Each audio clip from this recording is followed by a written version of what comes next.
So, I like to think of myself as a problem solver. I've literally spent my entire life solving problems. Now, that said, our nation is one big, ugly problem. And most of us can name some of those problems. Greedy politicians, ignorant religious nutbags, fascists, and a crashing economy. So we probably can't outright solve all of those problems in one fell swoop. But if we take on the biggest one, maybe the rest of them will begin to fall into place. And I know what you're thinking. What the fuck is the biggest one? And if you know anything about me, you think I'm going to say religion or fascism. But I'm not. The number one biggest problem is the economy. Did I just say the economy? And I did, not because I'm a right-wing nutbanger who thinks that money is the most important thing on planet Earth. Because the economy that we all live under is a prison sentence for all of us. And it doesn't fucking have to be that way. So one of those main problems is greedy politicians. And greedy politicians exist because they can get fat and they can get rich because of the economy, the system of the economy that we live under. We all seem to think that we live in a democratic constitutional republic. And based on our constitution, we do. But based on reality, what we live in is a capitalist oligarchy.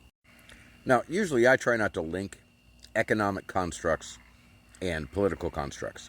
They're not always the same thing. But in the United States, we've managed to blend capitalism into our democratic constitutional republic in such a way that capitalism has become the actual kind of government that we live under.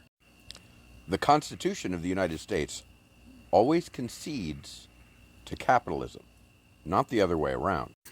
So when you get it in your head that you want to fight the government, that you want to fight the constructs of our government that are controlling us and oppressing us, you think you're talking about the democratic constitutional republic. You imagine that you're talking about the corrupt officials that run that government. But you're not, because that government has no fucking power. The government that's fucking you over is capitalism, because it has taken over the democratic constitutional republic. It now controls every aspect of our lives, and it controls us because we allow it to control us. Without the construct of capitalism as we currently have it, the corrupt politicians have no power. The churches have no power. We take away the power when we take away the construct that gives them power. And the construct that gives them power is our current version of capitalism. I mentioned in a previous video that AI is going to start taking jobs. And that's not necessarily a bad thing, so long as we own the AI and we have the power to tell AI and the machines that are run by AI what to do and how to produce and what to produce. And that so long as we have control of that mechanism as people, we have nothing to fear from AI. In fact, we have all positives from that scenario, assuming that we have the control. The problem is capitalism doesn't want us to have the control. Capitalism wants to make sure that the richest among us have control, and that once the AI and the automation is in place, that we're just servants, or we aren't needed at all. And it's perfectly reasonable for them to begin dispersing us in the event that they no longer need us for a means of production.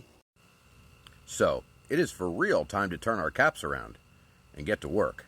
We have to fix this before it breaks us. So how do we fix it? It's stupid easy. The problem is solved so simply. However, most of us are going to have a hard time coming to terms with it. We have to stop buying shit from corporations. We have to stop paying corporate landlords. We have to stop supporting private investment firms. We don't have to stop paying taxes, because the government belongs to us, and we need it in order to take back our power from the capitalists. and the fascists. So how do you stop buying things from corporations? Well, you find your local dairy, and when you buy milk, you go there. You find your local meat producer. When you buy meat, you go there. You find your local produce stand, and you buy from them. You don't go to Walmart. You don't go to Publix. You don't go to Winn-Dixie. You don't go to the major grocery stores. You buy from local sellers, and local sellers only.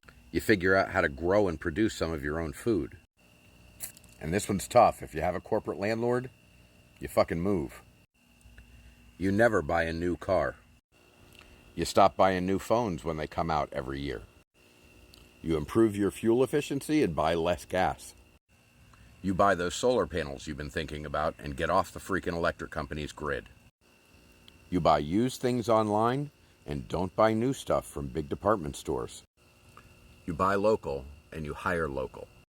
So I get it. This disrupts your whole life. I know. I understand. But the alternative is that capitalism upsets your entire life in the next 15 years. If we do this, we upset the order of things to such an extent that they can never come back from it.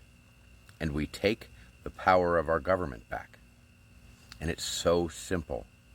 Just stop buying things. What happens to Elon Musk if he never sells another Tesla? What happens to Donald Trump if no one buys his golf club memberships? What happens to Walmart if every penny that you spend goes to a local seller instead of their giant corporation? The answer is, we take their power. And with that power, we tell our government what to do. And we can break them in less than 5 years. I would think probably 3. If the entire nation decided to stop buying from the corporations, within 1, 2, 3 years, they'd be on their knees. The billionaires would be gone, the government would be begging, and we would be back in control. But it takes you, it takes me, it takes you spreading the word, it takes me constantly banging home the word, it takes all of us.